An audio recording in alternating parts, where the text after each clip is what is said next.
Baik, sekarang saya bacakan tentang kalimat Utsman radhiyallahu anhu.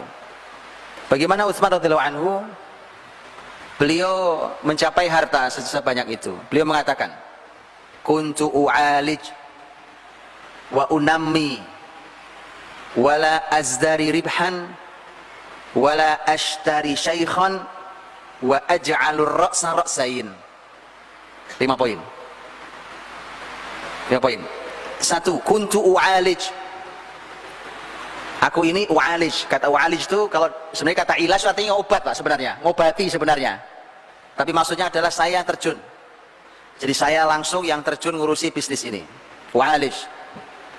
Nanti kita jelaskan. Wa unammi, kata unammi, nama itu artinya mengembangkan, menumbuhkan, mengembangkan, dan saya mengembangkannya. Wala azdari ribhan, saya tidak meremehkan keuntungan. Wala asyari syaikhan, saya tidak membeli yang tua. Istilah-istilahnya saya tidak membeli. Syaikh artinya tua kan? Wala ashtari syaikhan, saya tidak membeli yang tua. Wa aj'alur ra'sa ra'sain, dan saya jadikan satu modal jadi 2 modal. Dah 5, paham? Kalau paham saya pindah ke yang lain. Ini resepnya Utsman. Kalau gitu kita masuki sedikit-sedikit. Kuntu u'alij dijelaskan oleh para ulama, artinya adalah bahwa Utsman radhiyallahu anhu dalam bisnisnya tidak mewakilkannya pada orang lain. Saya langsung yang tangani, saya langsung yang mengurusinya, saya terjun langsung di bisnis ini. Artinya apalagi di awal-awal bisnisnya, maka Utsman itu langsung terjun sendiri, tidak diwakilkan pada orang lain, tidak dari awal sudah sibuk gaji orang, maka semua di tangannya sendiri. Sehingga dia akan punya banyak kelebihan, punya pengalaman. Karena penting seorang pemimpin ketika dia punya pengalaman, maka bahkan nanti ketika dia punya anak buah banyak, dia tahu gelagat sekecil apapun dia tahu. Kan begitu, karena dia punya pengalaman. Saya pernah seperti kamu juga, ya kan? Bahkan dari sejak nol saya seperti kamu, tahu. Saya tahu kamu gelagatnya mau ngapain, saya tahu. Selain punya interaksi dengan banyak orang, karena orang berdagang jual beli, kalau dia tangani sendiri, dia punya pengalaman dan dia punya interaksi dengan siapapun, umpamanya dengan pembeli atau dengan penjual lain dan seterusnya. Itu kata u'alij. Jadi saya langsung yang terjun, yang menanganinya. 1. Yang kedua kata Utsman, wa unammi, dan saya yang menumbuh kembangkan bisnis ini. Penjelasan para ahli ilmu adalah kalimat ini maksudnya adalah keuntungan yang saya dapatkan tidak saya nikmati semua, sebagiannya saya kembalikan jadi modal supaya semakin membesarkan, semakin mengembangkan, semakin menumbuhkan bisnis ini. Bahkan saya bisa merambah ke dunia yang lain. Jadi keuntungannya tidak diambil semuanya. Dan ini menarik sesuai dengan hadis Nabi SAW ketika Nabi menceritakan dalam hadis tentang seseorang yang kebunnya dengan ajaib dihujani oleh Allah, sementara kebun kanan kirinya tidak dihujani. Ya, maka kemudian ditanyakan kepada si pemilik kebun, memang apa istimewanya Anda? Orang lain tidak dapat hujan kebunnya, tapi kebun Anda dihujani sendiri. Dia mengatakan setiap hasil panen saya bagi 3. Saya bagi 3. Jadi selalu sepertiga. Ya, sepertiga saya nikmati hasilnya, termasuk umpamanya untuk operasional apa, dan termasuk yang saya nikmati. Sepertiga saya kembalikan jadi modal. Ini pembahasan kita. Sepertiganya saya kembalikan jadi modal lagi sehingga makin besar. Sepertiganya saya sedekahkan. Nah, sedekahnya sepertiga. Ya, ini menarik, kayak sedekah sepertiga. Itu perusahaan Anda akan dihujani berkah oleh Allah di saat perusahaan yang lain yang semisal tidak ada hujannya. Sepertiga. Baik. Wa unammi, kata Utsman, saya kembangkan. Kembangkannya tadi, diantaranya maknanya adalah bahwa sebagian hasilnya dikembalikan ke modal. Seperti kisah Nabi. Ini kan kisah-kisah ini diceritakan kepada para sahabat. Jadi para sahabat itu menjadikan kisah itu jadi inspirasi mereka, jadi ide mereka. Yang ketiga, wala azdari ribhan, saya tidak pernah meremehkan keuntungan. Apa artinya? Artinya Ternyata nanti kita akan jumpai kalimat yang maknanya semisal di Abdurrahman bin Auf di tema ini. Untung sekecil apapun saya ambil. Jadi saya tidak pernah menunggu untung yang besar. Nanti ada kalimat semisal yang disampaikan oleh Abdurrahman. Jadi saya tidak menunggu untung besar, saya tidak pernah meremehkan keuntungan, itu maksudnya. Walau kecil saya tidak pernah meremehkannya. Ya cuma kecil, gak ada. Selalu ini menjadi syukur saya, sekecil apapun keuntungan. Karena untung. Masya Allah, orang lain rugi, saya untung. Walau kecil untungnya. Lihat barokahnya.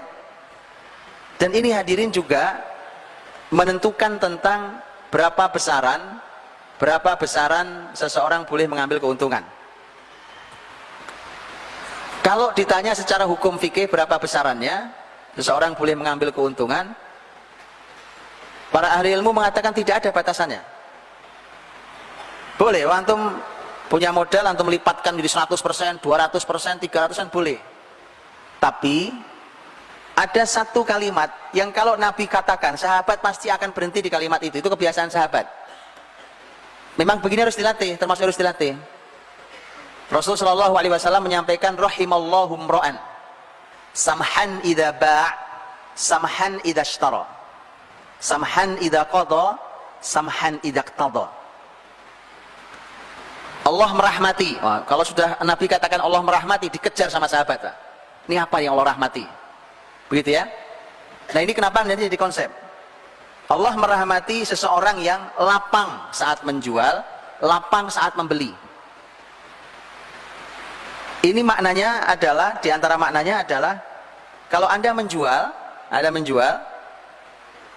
kan waktu saya jualan saudara saya datang mau beli barangnya. Beliau punya uang, saya perlu uang dia.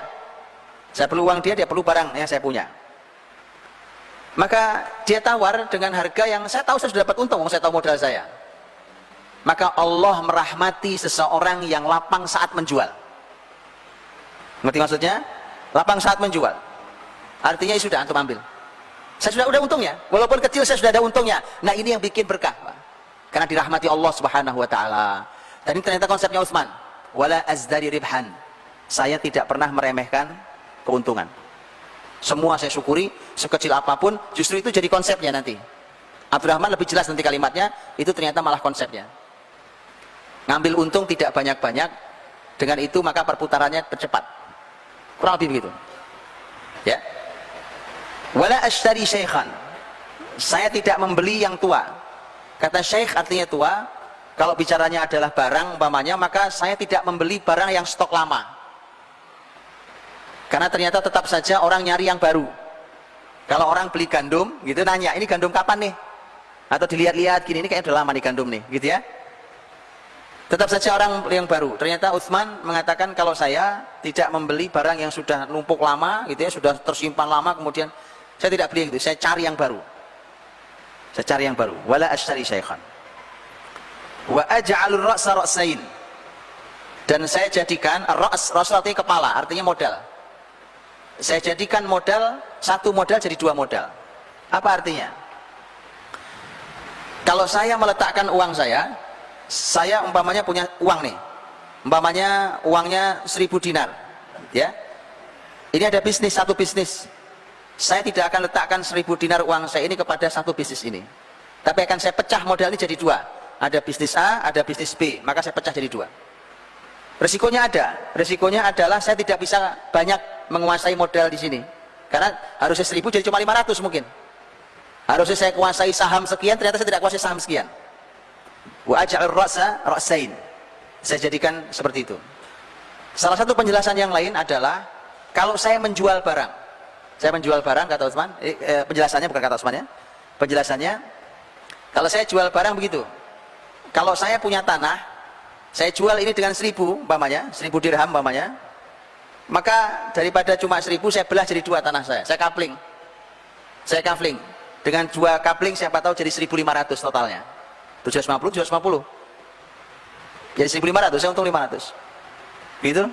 Itu wa aj'al ra'sa ra'sain. Saya jadikan modal saya jadi pecah jadi dua. Jadi tidak satu. Karena kalau tadi ada risikonya, kalau ternyata yang bisnis yang ini rugi, hilang uang saya semua. Tapi kalau dua begini, maka yang ini rugi, saya mungkin masih untung di sini, bahkan mungkin bisa menutup yang sini. Ya, jadi dibuat beberapa opsi. Itu Utsman radhiyallahu anhu.